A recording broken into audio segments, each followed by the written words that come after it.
أعوذ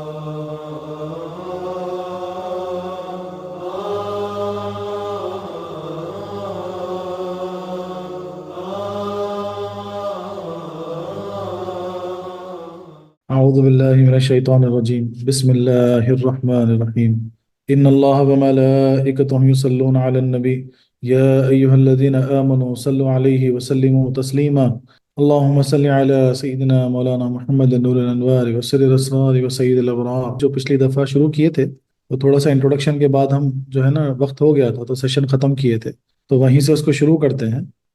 الحمدللہ، جس کے ڈائریکٹ جو معنی ہوتے ہیں ٹرانسلیشن کے، وہ ہے سب خوبیاں اللہ کے لیے، سب خوبیاں اللہ کو۔ جو تفسیر میں لکھا جاتا ہے سب خوبیاں اللہ کو۔ اس آیت میں چار باتیں قابل غور ہے۔ ایک، قرآن کریم میں سب سے پہلے یہ آیت کیوں آئی؟ دوسرا، اس کے عالمانہ اور صوفیانہ تفسیر کیا ہے؟ تیسرا، اس سے مسلمانوں کو فائدہ اور سبق کیا کیا حاصل ہوئے؟ چوتھا، ان پر سوالات کیا ہیں؟ تو یہ چار موضوع ہیں، اس پہ گفتگو کریں گے۔ تو پہلی بات کہ چند وجوہوں سے اس آیت کو سب سے پہلے رکھا گیا ہے۔ ایک یہ کہ حضرت آدم علیہ السلام کو پیدا ہوتے ہی چھینک آئی، آپ نے فرمایا الحمدللہ رب العالمین۔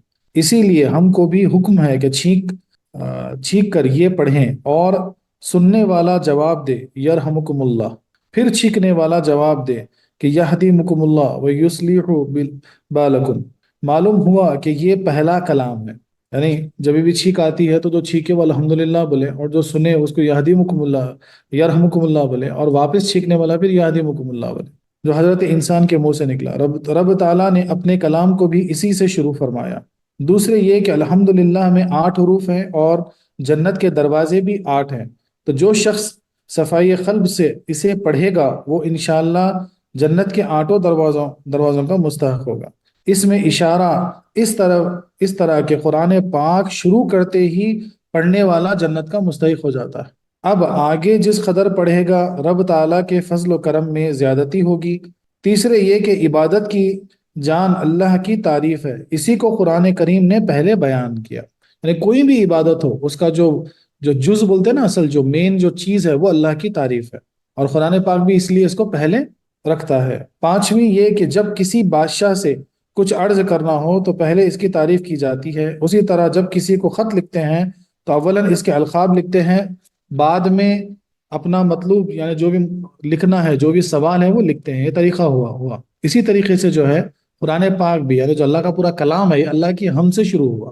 اس کی عالمانہ تفسیر تو یہ ہے کہ اس میں 3 کلمے ہیں۔ اب الحمدللہ میں 3 کلمے ہیں۔ الف لام ایک کلمہ ہوا، للہ دوسرا کلمہ ہوا، اور حمد تیسرا، یعنی الف لام حمد للہ۔ یہ 3 اس کے ورڈز ہوئے، 3 اس کے الفاظ ہوئے علیحدہ۔ اب یہ تینوں کا علیحدہ سے پڑھتے ہیں ایک بار۔ الف لام جو پہلا اس کے اندر جو لفظ ہے، وہ الف لام جو ہے میں 2 احتمال ہیں، یعنی احتمال اس کو کہا جاتا ہے کہ بھئی 2 پروبیبلٹی، جیسا کہ بھئی دو اس کے چیزیں ہو سکتی، اس کے معنی 2 ہو سکتے، ایسی بات اس کو کہا جاتا ہے۔ تو الف لام میں 2 احتمال ہیں۔ ایک یہ کہ یہ استغراقی ہے، دوسرا یہ کہ یہ عہدی ہے۔ اب استغراقی کس کو کہتے ہیں معلوم ہے؟ کہ جو پہلے سے ہی بتا دیا، یعنی اس کے معنی یا جو بھی ہو اس کو پہلے سے ہی بتا دیا گیا۔ جیسا انگلش میں جو ہے نا اس کو بولتے ہیں کہ بھئی پری ڈیفائنڈ، یعنی پہلے سے جس کو ڈیفائن کر دیا گیا، یعنی پوزیسنگ جس کو کہا جاتا ہے، یعنی وہ استغراقی ہو گیا۔ اور عہدی بولتے ہیں جو آفیشیل، یعنی اس کے لغوی معنی، آفیشیل معنی کیا ہے، آفیشیل اس کے معنی کیا ہو سکتے، ایسا۔ تفسیر البیان اگر استغراقی ہے تو معنی یہ ہوں گے کہ ہم ہر حمد ہر زمانے میں، ہر حالت میں، ہر حمد کرنے والے سے خاص ہیں۔ اللہ کے لیے حمد کا عام ہونا الف لام سے حاصل ہوا، اور حمد کے عام ہونے سے حامد کا عموم حاصل ہو گیا، اور جملہ اسمائیہ سے ہمیشگی معلوم ہوتی۔ تو اب کلام کا مقصود یہ ہوا کہ کوئی بھی تعریف کرے، کسی حالت میں کرے، سب تعریف اللہ ہی کی ہوئی۔ وہ اس طرح کہ اگر رب کی تعریف کرو تو ظاہر ہے کہ وہ تعریف بلا واسطہ رب کی تعریف ہے، اور اگر اس کی کسی مخلوق کی تعریف کرو، کسی ولی، چاند، سورج، موتی وغیرہ جس کی بھی تعریف کی جائے، بالواسطہ رب کی ہی تعریف ہے، کیونکہ چیز کی تعریف حقیقت میں بنانے والے کی تعریف ہوتی ہے۔ مکان کی تعریف حقیقت میں اس کے کاریگر کی تعریف ہے جس نے وہ مکان بنایا۔ خط کی تعریف میں اس کے لکھنے والے کی تعریف ہے جس نے اسے لکھا۔ اسی طرح دنیا کی ہر چیز کی تعریف حقیقت میں اس کے بنانے والے کی تعریف ہے۔ اسی لیے حضور علیہ الصلوۃ والسلام کی نعت حقیقت میں رب کی تعریف ہے۔ پھر زبان سے تعریف کرو تو اللہ کی تعریف، ہاتھ پیر سے اپنے عاجزی کا اظہار کرو، مثلا نماز پڑھو، روزہ رکھو، رب کی تعریف۔ اس کی اطاعت میں مال خرچ کرو، مثلا زکوٰۃ، صدقہ، فطرہ، قربانی ادا کرو، تو یہ رب کی تعریف ہے۔ خانہ کعبہ کا طواف، حضور پاک کی عظمت، ماہ رمضان کا ادب و احترام، اولیاء اللہ کے تبرکات اور ان کی قبول کی تعظیم حقیقت میں رب کی عملی تعریف ہے۔ قرآن پاک نے فرمایا ہے وَمَنْ يُعَظِّمُ شَعْرَ اللَّهِ فَإِنَّهُ مِن تَقْوَةِ الْقُلُوبِ، جو شخص رب کی نشانیوں کی تعظیم کرے تو وہ شخص مقتدی ہے حکومت، یعنی اب مثال کیسی ہے کہ الف لام جو استغراقی اس کے معنی اگر لیتے ہیں تو تمام تعریفیں اللہ کے لیے، چاہے وہ ظاہری میں کی جائے، چاہے وہ باطن میں کی جائے، چاہے وہ عام طور پر کی جائے، چاہے وہ جو ہے نا خاص طور پر کی جائے، جو بھی تعریف آپ کر رہے ہیں اللہ کی تعریف ہے۔ یعنی اگر تم بول رہے سورج، اگر بولے سورج اتنی روشنی ہم کو دیتا ہے، اتنی یعنی اتنے سالوں سے جو ہے نا اس سے جو ہے نا زمین پہ جو ہے نا زندگیاں ہیں مثال کے طور پر، حقیقت میں یہ تعریف کس کی بھی؟ سورج بنانے والے کی۔ تو اب رب العالمین کی تعریف ہے۔ اسی طریقے سے اگر کسی پیغمبر کی بات یا قرآن پاک کی آپ تعریف کرتے تو در حقیقت وہ اللہ کی تعریف ہے کہ اللہ کا وہ کلام ہے۔ کوئی اللہ کے ولی کی آپ تعریف کرتے ہیں یا احترام کرتے ہیں تو در حقیقت وہ اللہ کی تعریف ہے، اللہ کا احترام ہوا۔ اس لیے قرآن پاک میں اللہ تعالیٰ کھلے الفاظ میں فرما دیا کہ جو بھی اللہ کی نشانی ہے اس کی جو عظمت کرتا ہے، اس کا احترام کرتا ہے، اس کی عزت کرتا ہے، وہ در حقیقت مقتدی یعنی وہ جو ہے نا صحیح راستے پر ہے۔ اب جیسا کہ اب کعبۃ اللہ کو ہم دیکھتے ہیں تو ہم نا اس کی بھی ادب و احترام کرتے ہیں، اس کی بھی ہم جو ہے نا تعریف بیان کرتے ہیں مثال کے طور پر۔ اب وہاں پر ابراہیم علیہ السلام کے قدموں کے نشان ہے جو مقام ابراہیم ہے، وہ بھی اللہ کی نشانی ہوئی، اس کی بھی جو ہے نا ہم تعریف کریں تو اللہ کی تعریف ہوئی، نہ کہ ابراہیم علیہ السلام کے قدموں کی مثال کے طور پر۔ تو اسی طور پہ جو بھی تعریف ہم کریں گے استغراقی طور پر وہ اللہ کی ہی تعریف ہوگی۔ اب اس کو سمجھنا ہے اور اس طریقے سے کہ بھئی حکومت کے دفتروں، کچہریوں اور اس کے خادم کی عظمت در حقیقت حکومت کی عزت ہے۔ ان میں سے ایک کی بھی توہین حکومت کی توہین اور اس سے بغاوت ہے۔ الف لام استغراقی نے ان سب باتوں کو اپنے میں لے لیا۔ اسی طرح خدا کی نعمت ملنے پر اس کا شکر کرنا اور تکلیف آنے پر صبر کرنا یہ بھی رب تعالیٰ کی تعریف ہے۔ بندے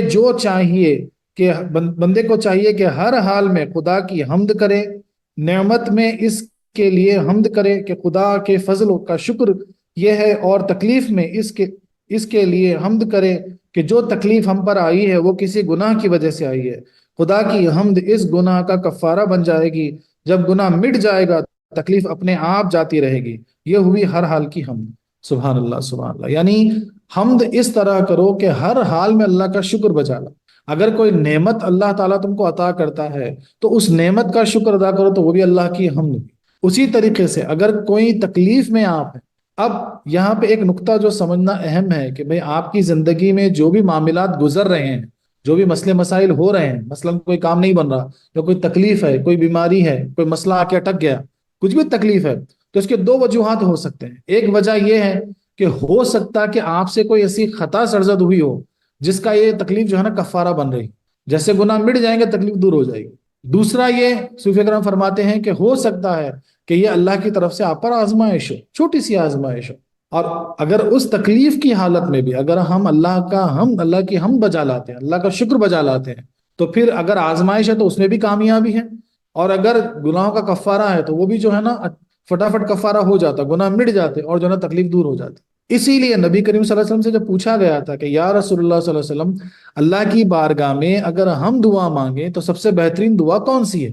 تو آپ نے کیا فرمایا معلوم ہے؟ آپ نے فرمایا الحمدللہ، یعنی اللہ کا شکر بجا لا۔ تو ہاتھ اٹھا کر سب سے پہلے یا سب سے زیادہ یا ہو سکے تو صرف اللہ کی حمد بیان کرو، اللہ کا شکر بیان۔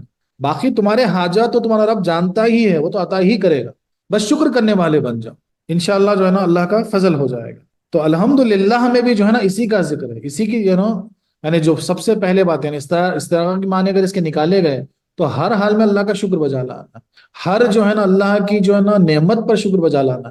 سورج نکلا، روشنی آ رہی، اچھا لگ رہا، اللہ کا شکر بیان کرو۔ بادل آئے، بارش ہو رہی، اللہ کا شکر بیان کرو، اللہ کی حمد بجا لاؤ۔ اچھے پھول کو دیکھتے اللہ کا شکر ادا کرو گے، کیسے اللہ تعالیٰ نے تم کو اس کی نعمت سے نوازا ہے۔ اچھے پھل کو کھا رہے ہیں، اس میں لذت ہے، اللہ کا شکر ادا کرو۔ افطار میں جب تم طرح طرح کے پھل کھاتے ہو، طرح طرح کے نعمتیں کھاتے ہو، تو اللہ کا حمد اور ثنا بنا یعنی بیان کرو، اللہ کا شکر بجا لاؤ کہ اللہ نے تم کو وہ لذت عطا کی۔ سبحان اللہ سبحان اللہ۔ پھر زندگی کے جو ہے نا معنی بدل جاتے ہیں۔ پھر ہاتھ اٹھا کر جو ہے نا ہر بار جو ہے نا اپنی دعا کو یعنی بڑا چڑھا، یعنی یہاں دعا مانگنا، اللہ سے انکساری کرنا اللہ کو پسند ہے، لیکن اگر وہ شکر کے لحاظ سے ہو گئی، اگر شکر میں وہ دعا مانگی گئی تو پھر اس کا رتبہ کچھ اور ہو گیا۔ اسی طرح ہر نعمت کا شکریہ اور اس کی حمد علیحدہ علیحدہ ہے۔ تندرستی کی حمد یہ ہے، اب یہ غور سے سنیے ذرا، تندرستی کی حمد یعنی تندرستی کا شکر کیا ہے؟ تندرستی کی حمد یہ ہے کہ اس میں رب کی عبادت کریں۔ جب تم تندرست ہو تو سب سے بڑا اللہ کا شکر یہ ہے کہ اللہ کی عبادت کیا کرو، بیماریوں کی تیمارت داری اور بے دست وفا کی خدمت کریں۔ یعنی جب تم تندرست ہو تو اللہ کی عبادت کریں، جو بیمار ہیں ان کی خدمت کریں، جو ضرورت مند ہیں ان کی خدمت کریں، یہ سب سے بڑا اللہ کا حمد، اللہ کی شکر ہے۔ مال کا شکر اور حمد یہ ہے کہ اس سے غریبوں کی امداد کریں۔ جو مالدار ہے وہ اللہ کا شکر بجا لانا چاہے، حمد کرنا چاہے تو وہ غریبوں کی جو ہے نا امداد کرے۔ اسی طرح ہر اعضاء کی حمد اور شکر الگ الگ ہے۔ آنکھ کا شکر اور حمد یہ ہے کہ کعبہ معظمہ کو، قرآن پاک کو، علماء دین کو، اپنے پیر کو، دین کے چہروں کو دیکھیں۔ یعنی آنکھ کی حمد کیا ہے؟ آنکھ کا شکر یہ ہے کہ جو ہے نا قرآن پاک کو دیکھیں، قرآن یعنی کعبۃ اللہ کو دیکھیں، علماء دین کے چہروں کو دیکھیں، اپنے پیر کے چہرے کو جو ہے نا تصور کریں۔ یہ سارے جو ہے نا اللہ کے شکر، اللہ کی حمد۔ کان کا حمد اور شکریہ یہ ہے کہ اس سے قرآن پاک کی تلاوت، نعت شریف کی تلاوت، نعت شریف سنیں، علمی مضامین، علماء دین کے وعظ سنیں، قرآن کی تفسیر پڑھیں۔ سبحان اللہ سبحان اللہ۔ دیکھو کان کا شکر کیا ہو گیا کہ اللہ کے کلام کو سننا، اچھی بات کو سننا، یعنی عالم دین کے بیانات کو سننا، کلاموں کو سننا، نبی کریم صلی اللہ علیہ وسلم کی نعت شریف کو سننا، یہ سارا کان کا شکر ہو گیا۔ پاؤں کی حمد و شکریہ یہ ہے کہ ان سے مرضی الہی کے کام لیں۔ فقط الف لام نے ان سب باتوں کو گھیر لیا۔ سبحان اللہ سبحان اللہ۔ یعنی پاؤں کا شکر کیا ہے؟ تو اپنے قدم اسی جانب بڑھاؤ جو ہے نا اللہ کے حکم سے ہے، یعنی حلال رزق کمانے اپنے قدم بڑھاؤ، حرام کی طرف اپنے قدم نہ بڑھاؤ، گناہوں کی طرف اپنے قدم نہ بڑھاؤ، فحش کلامی کی طرف اپنے قدم نہ بڑھاؤ، بیکاری کی طرف، افلاس کی طرف اپنے قدم نہ بڑھاؤ۔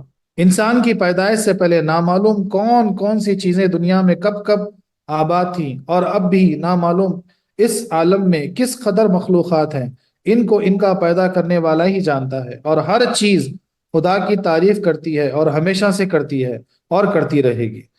غرض یہ کہ جب سے وقت بنا اور جب تک وقت رہے گا، رب کی حمد ایک آن کے لیے بند نہ ہوگی۔ سبحان اللہ سبحان اللہ۔ یعنی ہم چاہے حمد کریں یا نہ کریں، جب سے کائنات بنی، جب سے جتنے مخلوقات اس میں بنے ہم کو معلوم نہیں۔ آج بھی سائنس محتاج ہے کہ سمندر کی گہرائیوں میں جب تک جاتے ہیں نئے نئے چیلنج پر نئے نئے چیزیں کو نظر آنا شروع ہو جاتی ہیں۔ جنگلوں کے گہرے جنگلوں میں گئے تو نئے نئے جو ہے نا درندوں کو نظر آنا شروع ہو جاتے ہیں۔ پتہ نہیں کتنی مخلوقات ہے، ساری مخلوقات جو ہے نا اللہ کی حمد و ثنا میں لگی ہوئی ہیں۔ سبحان اللہ سبحان اللہ۔ قرآن پاک میں فرماتے ہیں وَإِن مِّن شَيْءٍ لَّا يُسَبِّحُ بِحَمْدِهِ، ہر چیز رب کی حمد اور تعریف کرتی ہے۔ سبحان اللہ سبحان اللہ۔ یہ ہوا اس حمد کے زمانے کا عموم، ان سب کو جملہ اسمیہ نے گھیر لیا۔ دوسرا احتمال یہ ہے کہ الف لام، یہ تو استغراقی ہوئی۔ دوسرا احتمال یہ ہے یعنی دوسری آئیڈیالوجی بولو یا دوسری تھیوری بولو، یہ ہوئی کہ الف لام عہدی ہو، تب اس کے معنی یہ ہوں گے کہ وہ خاص حمد اللہ کی ہے، یعنی رب تعالی ہر حمد قبول نہیں فرماتا، بلکہ کوئی خاص حمد اس کے ہاں قبول ہوتی ہے۔ اور وہ خاص حمد کون سی ہے؟ وہ حمد ہے جو اس کے محبوب صلی اللہ علیہ وسلم نے اپنے رب کی یا ان کے بتانے سے کوئی ادا کرے۔ اس لیے آپ کا اسم شریف ہے احمد، یعنی رب کی بہت حمد کرنے والے، یعنی نبی کریم صلی اللہ علیہ وسلم کی خاص جو حمد ہوئی، اگر اس کو ہم عہدی مانیں تو جو ہے نا پھر یہ خاص حمد ہوئی۔ اللہ تعالیٰ ہر حمد کو قبول نہیں کرتے، چند خاص حمد کو قبول فرماتے ہیں۔ تو وہ حمد کون سی حمد ہوئی؟ یا تو نبی کریم صلی اللہ علیہ وسلم جو حمد کیے، یا پھر جو آپ بتائے کہ حمد کیسی کی جائے۔ اس لیے آپ کا نام احمد ہے، اور احمد کے معنی یہ ہے کہ جس نے بہت اللہ تعالیٰ کا شکر ادا کیا، اور رب کا نام ہے محمود، یعنی اپنے پیارے محبوب کا حمد کیا ہوا۔ سبحان اللہ سبحان اللہ۔ حدیث شفاعت میں وارد ہے کہ رب تعالیٰ قیامت کے دن ہم کو اپنی خاص حمد الہام فرمائے گا۔ ہم سجدے میں ان سے رب کی حمد کر کے اپنی امت کی شفاعت کریں گے۔ سبحان اللہ، سبحان اللہ۔ نبی کریم صلی اللہ علیہ وسلم کا فرمان ہے کہ اللہ تعالیٰ خاص شکر و خاص حمد آپ کو بتائے گا، تو قیامت کے دن آپ سجدے میں جا کر جو ہے نا اس ہم کو بیان کریں گے اور اپنی امت کی شفاعت کراتے جائیں گے۔ سبحان اللہ، سبحان اللہ۔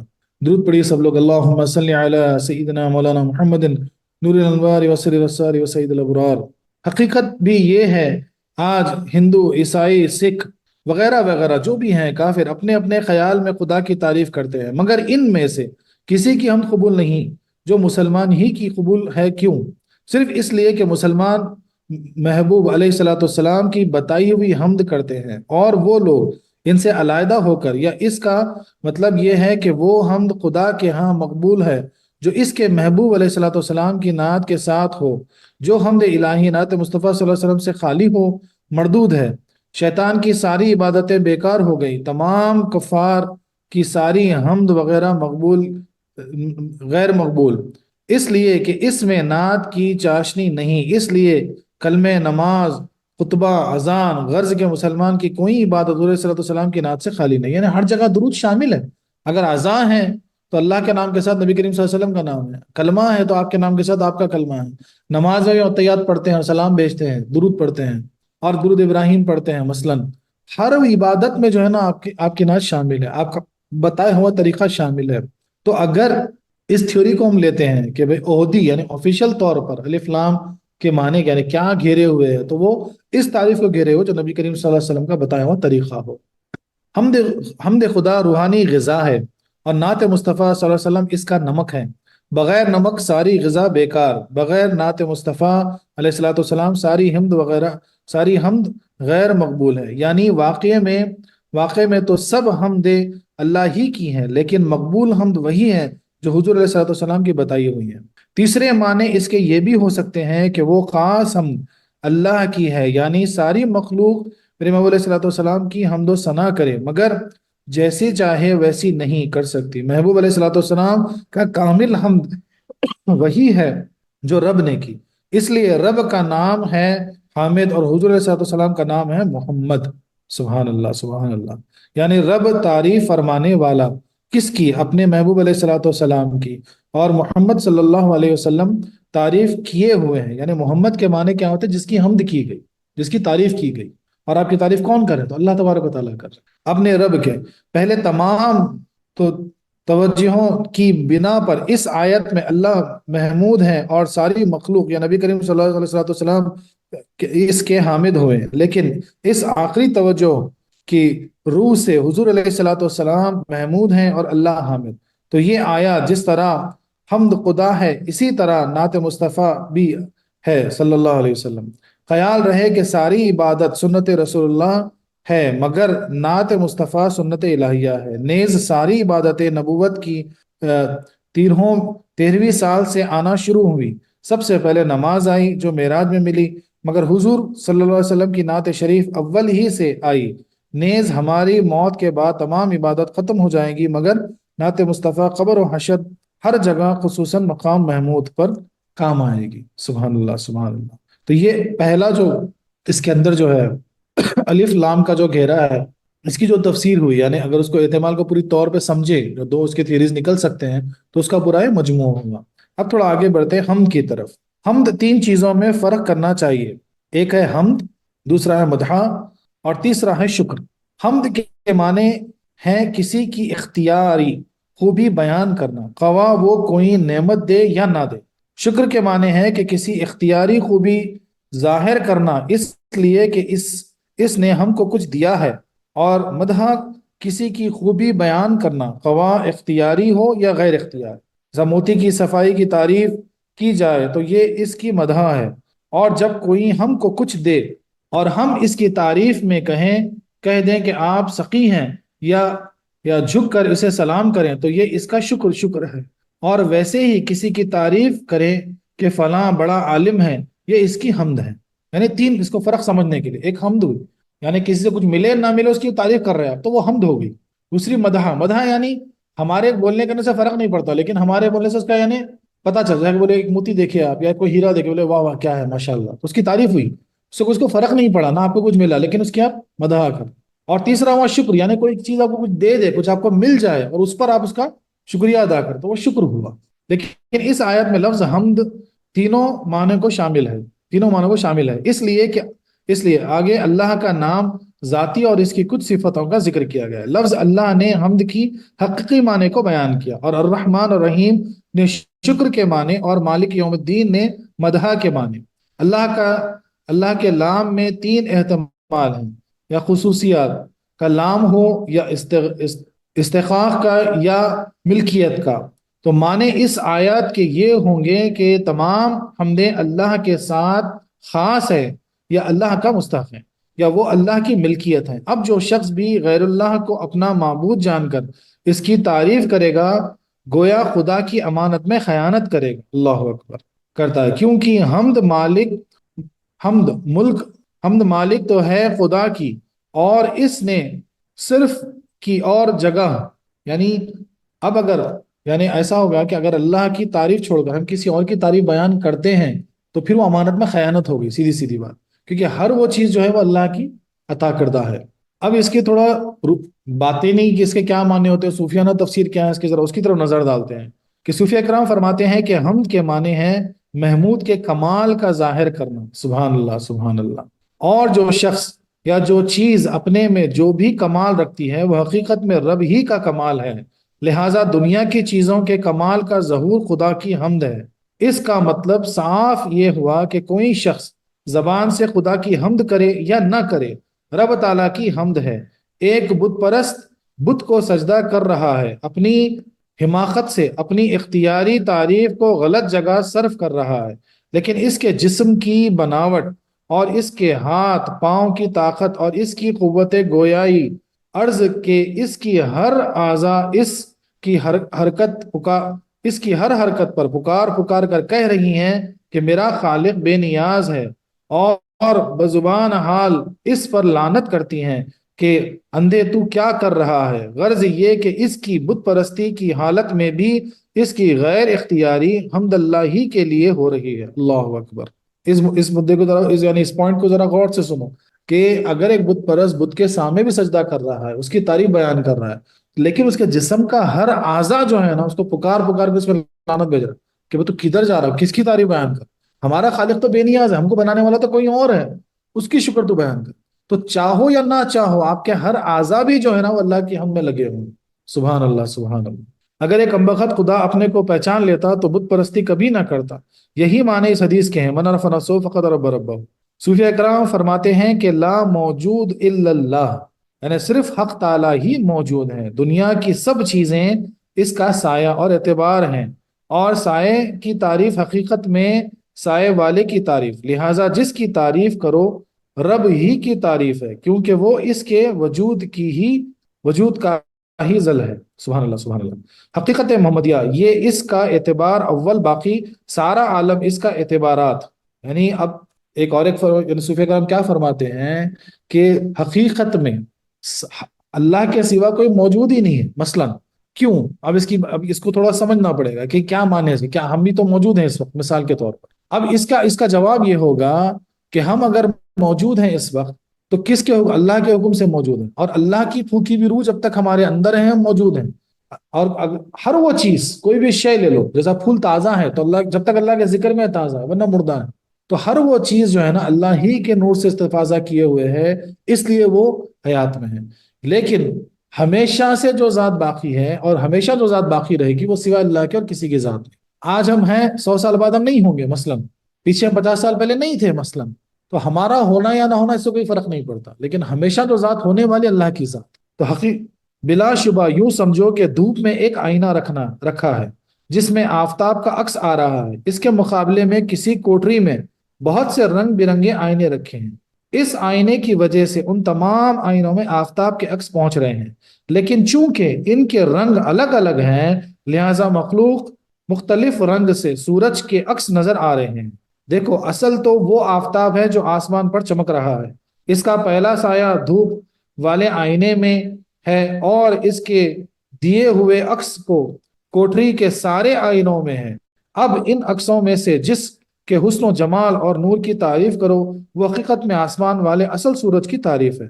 اسی طرح سبحان اللہ سبحان اللہ. یعنی اس مثال کو سمجھیے کہ مثلا اب جو ہے نا ایک کالی کوٹری ہے، یعنی ایک محل بولتا ہے نا کوٹری اندر بند والی جہاں روشنی پہنچ نہیں سکتی. تو آسمان میں جب سورج نکل جاتا تو ایک اینگل میں آپ ایک آئینہ رکھ دیتے جہاں پہ سورج کی روشنی پڑے، اور پھر ایک اینگل میں کوٹری کے اندر ایک آئینہ لگا دیتے، تو اس آئینے سے روشنی نا اس آئینے پہ پڑ رہی اینگل میں، اور سمجھو وہ آئینہ کچھ اور رنگ کا ہے، پھر وہ آئینے کے جو عکس ہے وہ کوئی اور آئینے پہ پڑ رہا ہے، وہ کچھ اور رنگ کا ہے. ایسا ہوتے ہوتے جو ہے نا کوٹری پوری رنگ برنگی ہو گئی.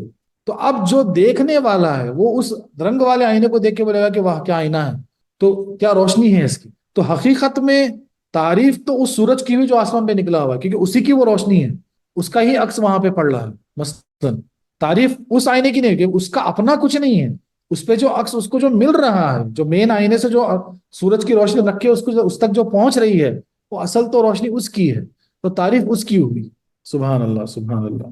اسی طرح حقیقی نور اللہ حق تعالی، اللہ نور السماوات والارض، حقیقت محمدیہ پہلا آئینہ، باقی سارا عالم وہ کوٹری والے رنگ برنگے آئینے ہیں. اب اگر بیچ میں یہ دھوپ والا آئینہ نہ ہو تو کوٹری کے آئینے سب بے نور رہ جائیں گے. سبحان اللہ سبحان اللہ. تو اس مثال سے سمجھیے کہ حقیقت نور، حقیقی جو نور والا وہ حق تعالیٰ ہے، اور جو پہلا آئینہ ہے یعنی سب سے پہلے جو بنائے گئے وہ محمد مصطفیٰ صلی اللہ علیہ وسلم. اور پھر آپ سے جو ہے نا نور جو پہنچا تو وہ سارے دوسرے آئینوں میں سے، کوٹری والے آئینوں میں جب پہنچا وہ سب تک پہنچا. اگر جو آئینہ جس پہ سورج کی اصل روشنی جو پڑ رہی اگر وہ آئینہ کو ڈھانپ دے ہٹا دے تو پھر ساری کوٹری اندھیری ہو جائے گی، اس پہ نور ہی نہیں بچے گا. تو وہاں جو نور پہنچ رہا ہے وہ اس عکس سے پہنچ رہا ہے. تو حقیقت میں جو نور ہے وہ تو اللہ تعالیٰ کا ہے، اور نبی کریم صلی اللہ علیہ وسلم وہ آئینہ ہے جو سب کو وہ نور پہنچا رہے ہیں. سبحان اللہ سبحان اللہ. اس حدیث کا یہی مطلب ہے کہ انا نور من نور اللہ وکل خلائق من نوری، یعنی نبی کریم صلی اللہ علیہ وسلم فرماتے ہیں کہ اللہ کے نور سے میں بنا اور میرے نور سے سارا خلق یعنی سارا عالم جو ہے نا بنایا گیا، خلق کیا گیا. لہذا ثابت ہوا کہ ساری حمد اللہ کی ہے، کیونکہ وہ خود ہی حامد، خود ہی محمود اور خود ہی حمد ہے. سبحان اللہ. لا موجود الا اللہ، یعنی کوئی باقی نہیں سوائے اللہ کے. ہماری اس تحریر سے حضور اکرم صلی اللہ علیہ وسلم کے ذرے ذرے میں موجود ہونے کا مسئلہ حل ہو گیا. اس مسئلے کو صوفیاء اکرام مسئلہ وحدت الوجود کہتے ہیں.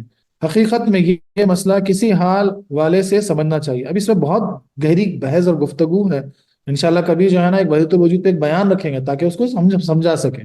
بہت لمبا اس کا ہے، لیکن ایک چھوٹی سی مثال سے آپ کو سمجھانے کے لیے مثال پیش کی گئی کہ بھئی کیسا جو ہے نا سارے عالم میں اللہ تبارک تعالیٰ کے نور کا ظہور ہے.